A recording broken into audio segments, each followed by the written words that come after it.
Thank you అధ్యక్ష. అధ్యక్ష, ఇక్కడ నేను అడుగుతున్నది ఏంటంటే, మీరిచ్చిన శ్వేతపత్రం మీదనే మాట్లాడేది తప్ప నేను వేరే ఒక అక్షరం కూడా మాట్లాడలేదు. ఈ శ్వేతపత్రం మీదనే మీరు ఎందుకు కన్ఫ్యూజ్ అవుతున్నారు? మీ మంత్రుల మధ్యన ఇంత ఎందుకు గ్యాప్ ఉన్నది? ఒకసారి ఆలోచించుకోమని చెప్పి నేను కోరుతా ఉన్నా. దీని మీదనే నేను మాట్లాడింది. అధ్యక్ష, నేను డిబేషన్ అవుతున్నా కాదు కదా అధ్యక్ష. నేను చూపించి మాట్లాడుతున్నా కదా. నేను ఎక్కడన్నా మీరు డిబేట్ అయితే, నేను పొలిటికల్ ఇష్యూస్ మాట్లాడితే, వాళ్ళ వ్యక్తిగత విషయాలు మాట్లాడితే మీరు అనొచ్చు. నాకు ఎప్పుడు అవ్వట్లేదు అధ్యక్ష. గత 10 సంవత్సరాలుగా వాళ్ళు ఎన్నడైతే వ్యక్తిగతంగా దాడి చేసినా ఒక్కరోజు కూడా నేను మాట్లాడలేదు. ఇక్కడనే కాదు అధ్యక్ష, బయట మైకుల ముందు కూడా మాట్లాడలేదు. నా జీవితంలో ఎప్పుడు కూడా వ్యక్తిగతంగా గురించి మాట్లాడలేదు అధ్యక్ష. వాళ్ళిద్దరికి అన్నదమ్ములకి అలవాటు మొదటి నుంచి కూడా. ఆయన నేను ఎప్పుడు పోలేదు, నేను ఎప్పుడు కూడా అట్లా పోలేదు అధ్యక్ష. అధ్యక్ష, దాని మీదనే ఎంక్వైరీ చేయమన్నా, దాని మీదనే అధ్యక్ష. నేను కూడా మాట్లాడతా అధ్యక్ష.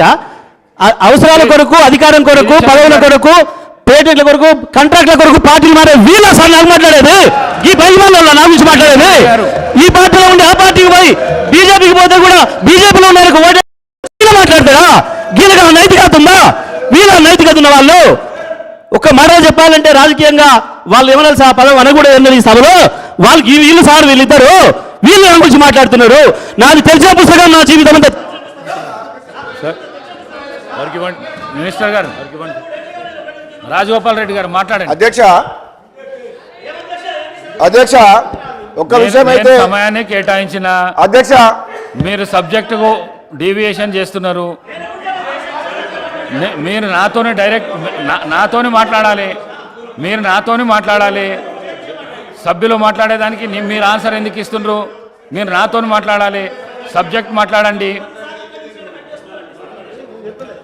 మాట్లాడండి. అధ్యక్ష, నేను స్పష్టంగా దీన్నే కోట్ చేస్తా ఉన్నా. ప్రతి సందర్భంలో ప్రారంభమైన దగ్గర నుంచి ఇప్పటివరకు ఒక్కసారి కూడా నేను దీంట్లో నుంచి బయటికి పోలే, డిబేట్ కాలే. అవర్స్ విషయంలో కూడా నేను ఇప్పుడు డిబేట్ కాలే. ఎక్కడైనా సరే మేము ఎంత పారదర్శకంగా ఉన్నామో చెప్పినాం. మేము ఇవాళ స్పష్టంగా మిమ్మల్ని ప్రభుత్వాన్ని అడిగింది, మేము అన్ని సిద్ధం చేసి ఇచ్చినాం. 24 గంటలు అన్ని రంగాల వినియోగదారులకి నాణ్యమైన విద్యుత్తును అందించినాం. మీరు దానికి కట్టుబడి ఉన్నారా లేరా? అది ఇస్తారా ఇవ్వరా? అది మొదలు చెప్పమని అడిగినాం అధ్యక్ష. రెండవది కూడా, కేంద్ర ప్రభుత్వానికి సంబంధించి అనేక ఇబ్బందులు మాకు ఎదురైనా మేము తట్టుకున్నాం.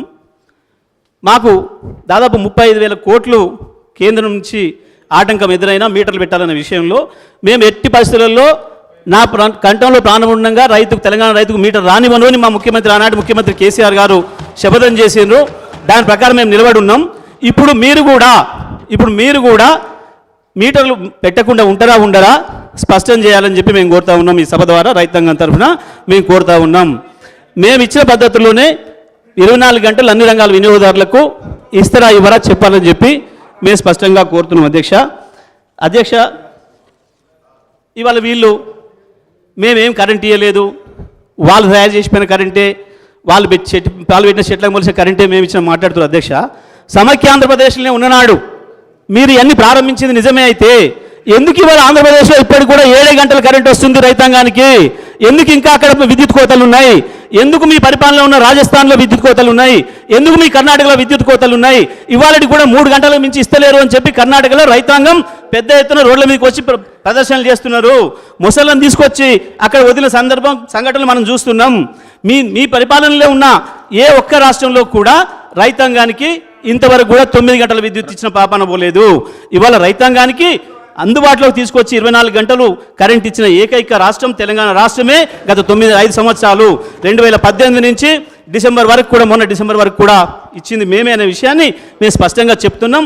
ఇవాళ రైతాంగంలో ఉంది, రైతాంగం స్పష్టంగా ఉన్నారు, ప్రజలు స్పష్టంగా ఉన్నారు. ఏ పారిశ్రామికవేత్తను అడిగినా చెప్తారు, ఏ విద్యార్థిని అడిగినా చెప్తారు, ఏ అక్కని అడిగినా, ఏ తల్లిని అడిగినా, ఏ చెల్లిని అడిగినా చెప్తారు. మంచిల బాధలు ఆనాడు ఏముండే, ఇవాళ ఏముండే, కరెంటుతో ఏకంగా సమస్యలు పడ్డారు, బోర్ బావుల దగ్గర పోయి ఎన్ని గంటలు ఎట్లా నిలబడ్డారు, అన్ని విషయాలు కూడా ప్రజల ముందు ఉన్నాయి. మేము స్పష్టంగా చెప్తున్నాం, తప్పకుండా మేము చేసింది ఏదైతే ఉందో దాన్ని నిలబెట్టుకునే ప్రయత్నం చేసినా చాలు. మీరు అంతకంటే గొప్పగా చేయడం మీతో కాదు మాకు ఆ సంగతి. అది నిలబెట్టుకున్నా చాలు.